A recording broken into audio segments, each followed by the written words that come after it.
Acompanhe agora mais um tema doutrinário do Evangelho de Jesus. Bom dia, sejam muito bem-vindos. Cumprimentamos os que nos assistem pelas redes sociais, os internautas, desejando a todos muita paz. Esse capítulo 3, há muitas moradas na casa do meu pai. Esse item que foi visto agora é um item longo, e nós vimos só parte dele. Ele é assinado por Santo Agostinho. Santo Agostinho, um dos doutores da Igreja, considerado doutor da Igreja pela Igreja Católica, e é um dos espíritos que assinam a codificação da doutrina espírita. E ele está trazendo a mensagem falando sobre os mundos regeneradores.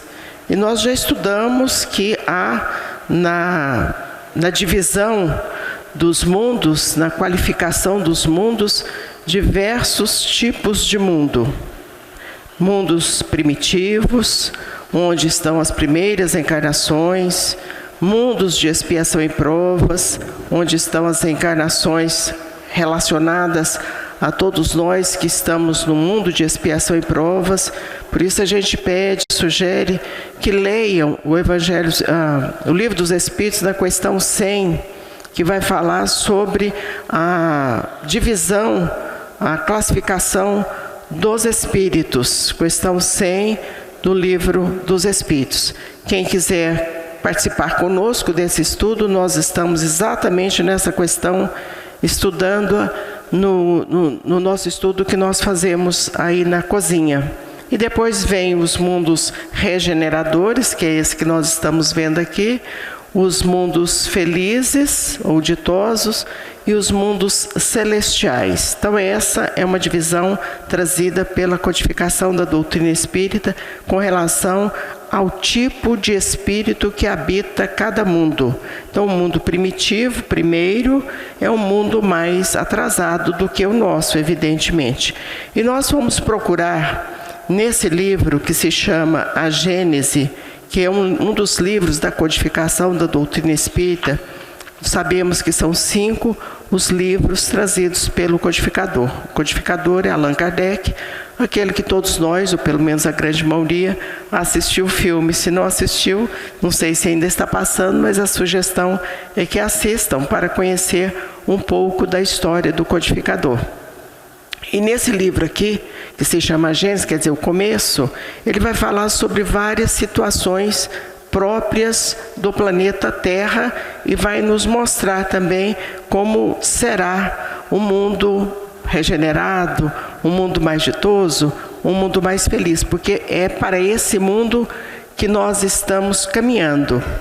E aí encontramos uma mensagem no capítulo 18, que se chama Sinal dos Tempos, ou Sinais dos Tempos.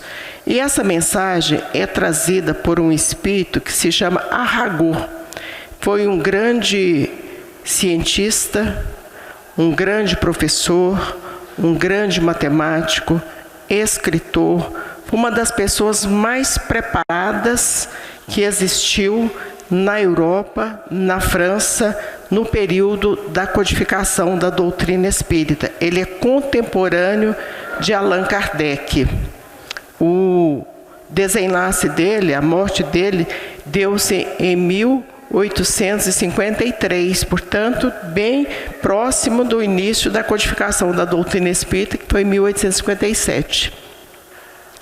E nessa mensagem, que é extensa, bastante extensa a mensagem dele, que nós vamos resumir, ela começa no item 8, e é uma página, em 2 páginas praticamente, ele vai falar sobre esses sinais dos tempos. E no último parágrafo, ele diz assim: quando se vos diz que a humanidade chegou a um período de transformação, é isso que a gente escuta todos os dias, a gente escuta falar que tem uma transformação, tem uma transformação. Só que quando a gente ouve, a gente imagina assim, que Deus vai arrasar tudo e vai começar tudo do zero. O problema não é geológico, o problema não é se tem rio, se tem montanha, se tem planície, planaltos, deserto, gelo. O problema da humanidade, da Terra, não é geológico, não são as questões da geografia ou da geologia que interferem na nossa evolução espiritual. O problema é humano, é espírito encarnado aqui.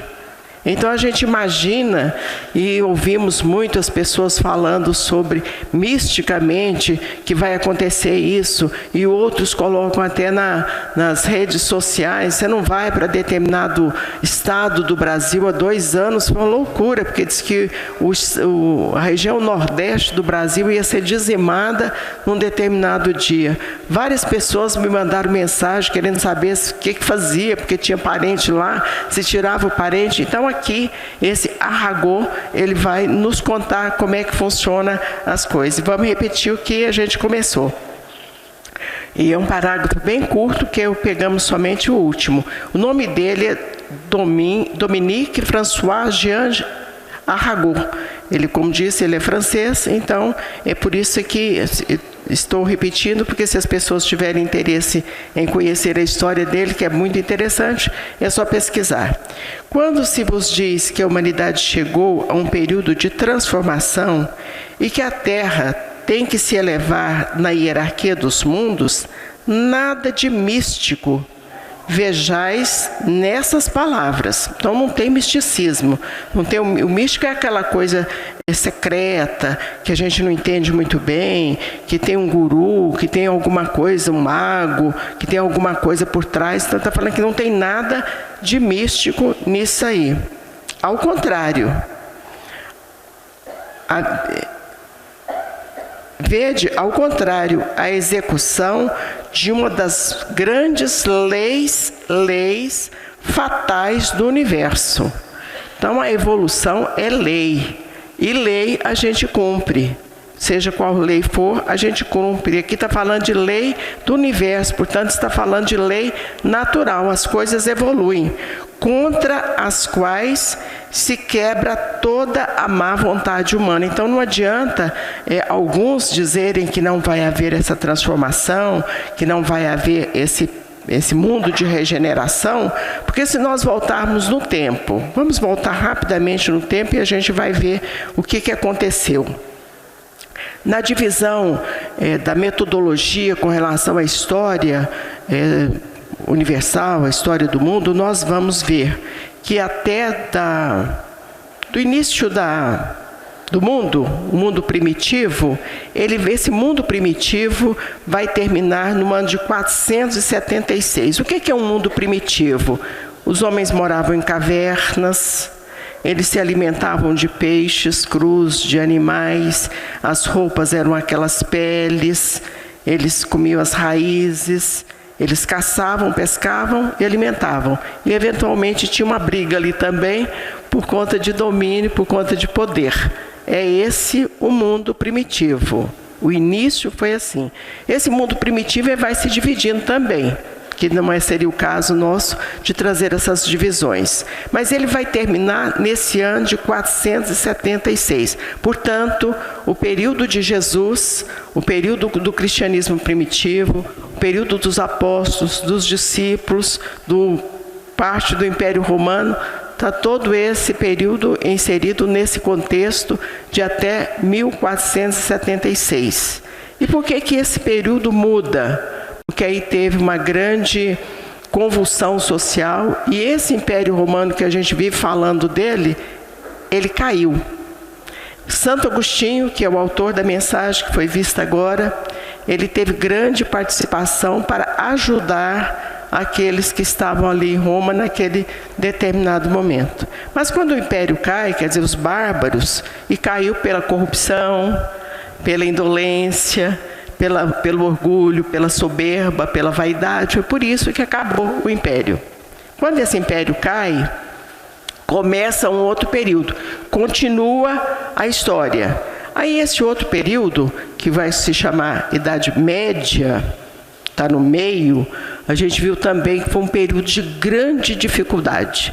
Peste por todo lado, ausência de respeito aos direitos humanos, um povo que batalhava contra outro povo, ganhava, e aqueles todos que estavam lá, que foram oprimidos, voltavam como escravos daquele povo que ganhou a briga, ganhou a guerra, ganhou a batalha.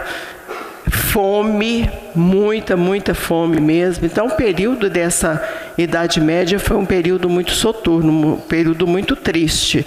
Mas também aconteceram coisas muito boas. As grandes universidades da Europa surgiram nesse período da Idade Média. As grandes catedrais da Europa surgiram nesse período da Idade Média. Como muitos dos padres tinham que ficar reclusos, eles eram copistas, copiavam os textos, olha que beleza. Então eles copiavam. Muitos eram analfabetos. E aí dizem os estudiosos que esses analfabetos copiavam melhor do que aquele que sabia um pouquinho de letras, era alfabetizado, copiava melhor, porque era só copiar mesmo. Então, se muitas e muitas informações nós temos, foi exatamente nesse período de Idade Média. Mas vocês estão vendo que o mundo está caminhando, começou lá nas cavernas, e já estão construindo catedrais, já estão construindo universidades que são famosas até hoje, são as maiores faculdades do mundo, as europeias, todas elas foram construídas nesse período de Idade Média. Mas aí o que aconteceu? Esse Império Romano estava lá no Oriente Médio, lá onde hoje é a Turquia. Esse império ruiu também. Entraram os turcos, otomanos, aí teve mais briga, esse império acabou também. Aí começa uma outra idade, a ruptura na história da humanidade. Começa uma outra época, um outro momento. Aí vem a Idade Moderna. E essa Idade Moderna também, estamos crescendo, estamos evoluindo. A Idade Moderna também foi de muito sofrimento com relação, sobretudo, a direitos humanos. As leis eram só para alguns e os impostos que eram só pagos pelos mais pobres. Esse negócio de imposto até hoje dá problema, né? A gente está vendo aí a confusão que está aí no Brasil todo por conta de história de imposto. Então, só os mais pobres, quer dizer, o clero, a nobreza e a realeza não pagavam impostos. Isso aí foi trazendo uma convulsão social enorme, até que eles cortaram a cabeça do rei, da rainha e de todos os nobres e da realeza que existia até então. Isso aconteceu em 1789, muda de novo a história. Então já estamos crescendo, estamos evoluindo. E aí vem a Idade Contemporânea. E essa Idade Contemporânea, ela contemplou muitos direitos humanos, porque nós ficamos nessa Idade Contemporânea até a queda das Torres Gêmeas. A história ainda não está registrando isso, a história universal ainda não está. Mas já existem muitos espíritos e muitas pessoas doutas já informando que nós estamos na era da cibernética.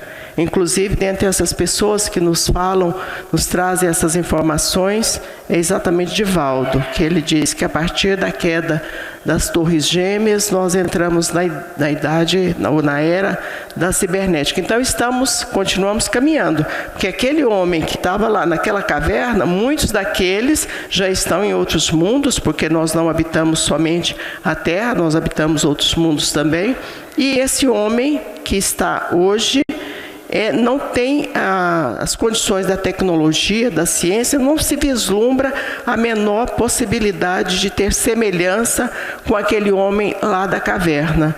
Hoje, há pouco falávamos lá na cozinha, as evoluções que a gente nem sequer dá conta de acompanhá-las, se colocam um tablet na nossa mão, um computador, uma televisão, um celular, a gente fala, o que eu vou fazer com isso? Porque tem tanto aparelho, tem tanta coisa, que a grande maioria das pessoas não dão conta de acessar nada disso. Então, nós estamos evoluindo sempre, porque esta é a proposta de Deus para as suas criaturas, para todos nós, é a evolução do nascer, morrer, renascer às vezes, evoluir sempre, esta é a lei.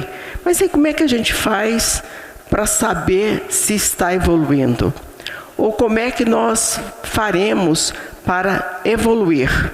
Como é que a gente faz para evoluir ou para saber que estamos evoluindo? Basta observarmos a nós mesmos, porque aí veio o sábio da Idade Antiga e diz, né, conhece-se a ti mesmo. Eu estou cumprindo as prerrogativas, as orientações, os ensinamentos trazidos pelo Evangelho de Jesus? E é tão simples, né? Olha que coisa mais fácil do mundo, seguir o Evangelho, não é? É, gente? Fácil, né? Olha aqui. Amar a Deus sobre todas as coisas. Então, quando a gente já desentende com o amigo, com o companheiro, com o irmão, com o parente, qualquer pessoa, a gente já está afrontando a Deus. Porque numa casa que tem 4 ou 5 filhos, e se um filho briga com outro filho, o pai não vai ficar sentido? Nossa, mas não podia ter feito isso, né? Um menino tão bom. E às vezes, aquele que é mais inteligente, aquele que tem mais condições físicas, aquele que é mais bonito, humilha aquele filho mais fraquinho. Já viram isso? Já, né? O filho mais fraco é humilhado. Lembro de uma casa, muitos anos, onde tinha 2. E um era muito exuberante, muito falante, muito inteligente, muito tudo. E tinha um outro que era mais fraquinho. E a mãe, quando esse mais falante humilhava o mais fraco, ela sempre ficava do lado do mais fraco. E a gente não entendia por quê, porque às vezes até o mais fraco estava errado mesmo, mas ela ficava do lado dele, no sentido da proteção àquele mais fraco. Então, quando nós estamos no planeta Terra e prejudicamos, ou afrontamos, ou desprezamos alguém, e esse alguém for mais fraco do que nós, ou às vezes até igual, ou às vezes até mais forte, nós estamos de alguma maneira também afrontando a Deus. Isso, o mais fraco, nós estamos falando no sentido de ordem física, mas também pode ser no sentido de ordem de evolução espiritual. É o mais atrasado mesmo, o mais ignorante mesmo.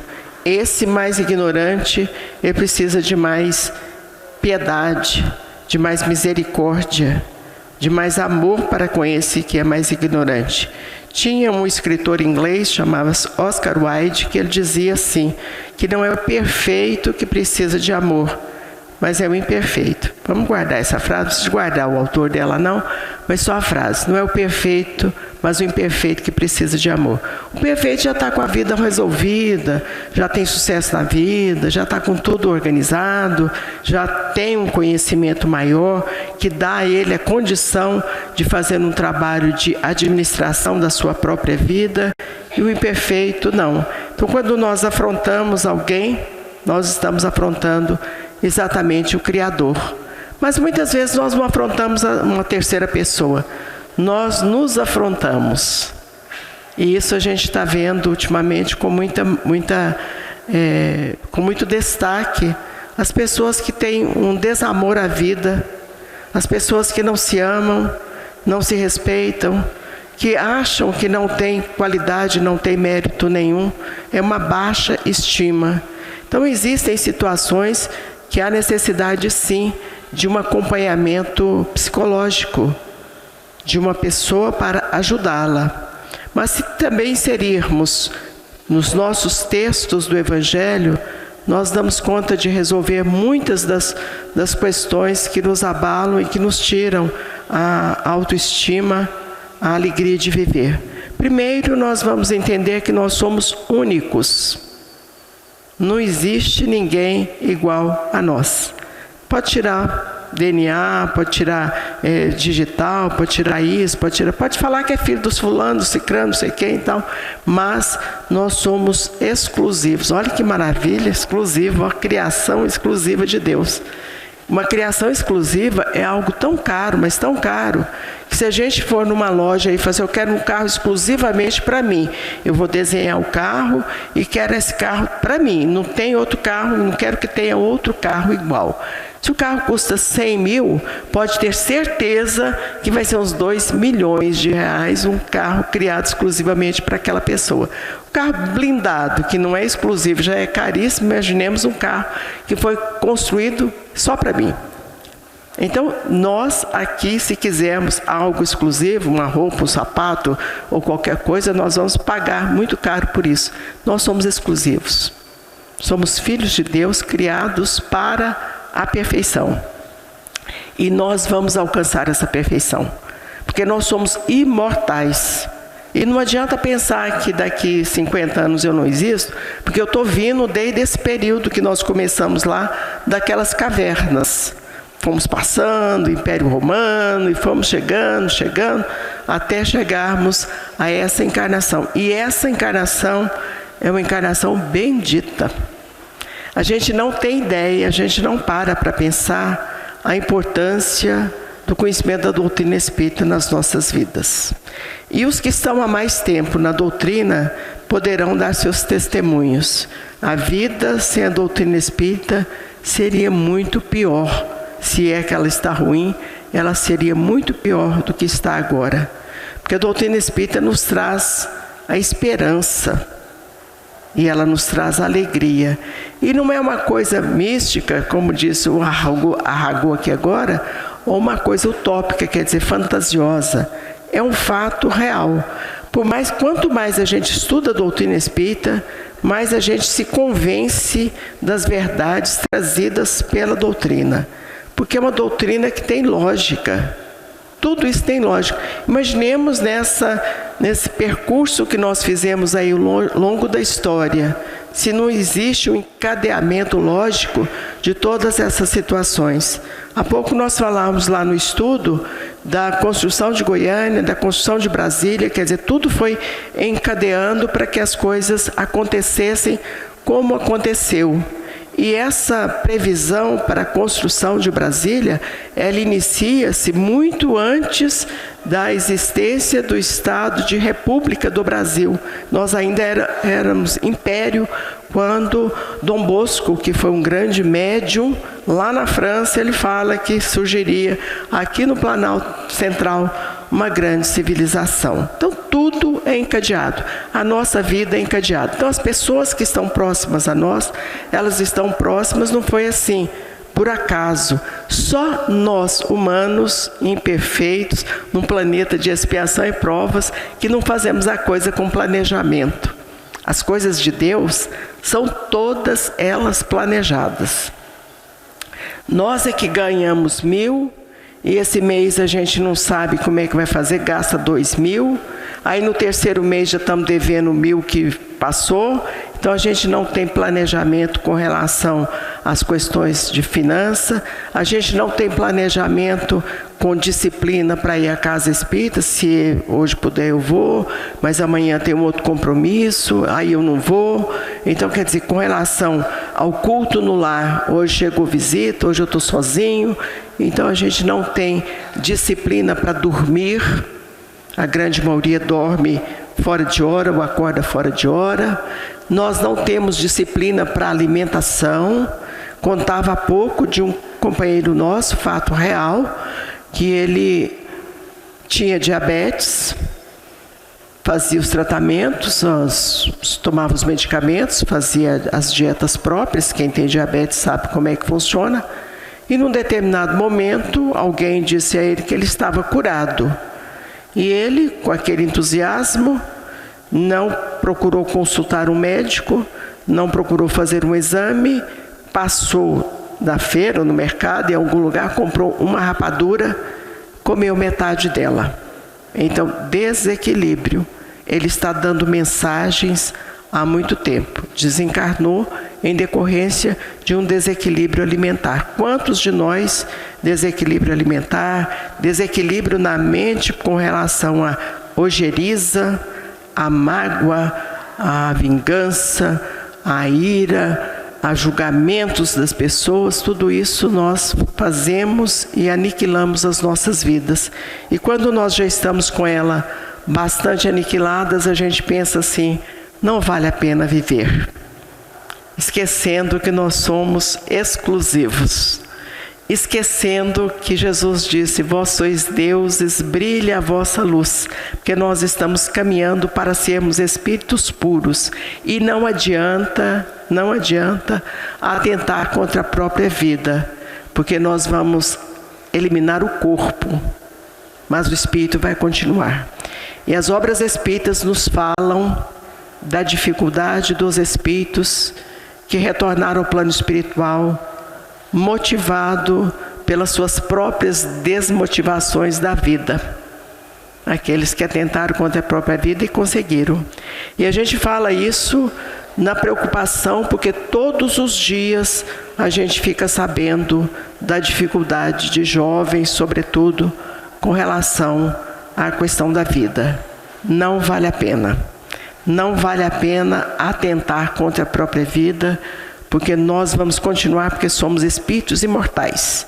Mas vale a pena sim nos apegarmos com Deus, mudarmos a nossa conduta com relação a nós mesmos, a nossa conduta com relação a terceiros, porque nós não podemos fazer pré-julgamentos, nós não sabemos por que as pessoas procederam dessa maneira, e elas, por si mesmas, elas terão também o seu próprio tribunal, que é o tribunal da consciência. Todos nós temos o nosso tribunal da consciência. Essas pessoas, tenho certeza, que estão sofrendo bastante, se é que cometeram algum equívoco, elas também pagarão pelos seus próprios equívocos. Aqui, nesse momento, eu tenho que cuidar de mim, porque nós não tomamos remédio para o outro. Se pudesse tomar remédio para o outro, filho nenhum vacinava, filho nenhum era operado, filho nenhum sofria doença, filho nenhum tomava quimioterapia ou radioterapia ou qualquer coisa, porque nós, mães, pais, estaremos fazendo isso por eles. A evolução é individual, cada um por si.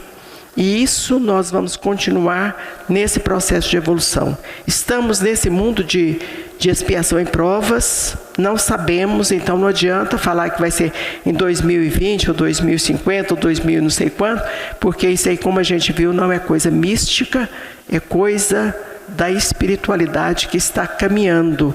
Em mundo regenerado só vive pessoa regenerada.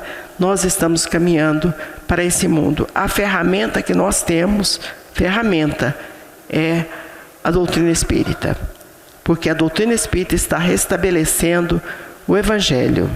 O Evangelho, por um determinado período, e nós vimos as fases da história da humanidade, ele foi bastante deturpado.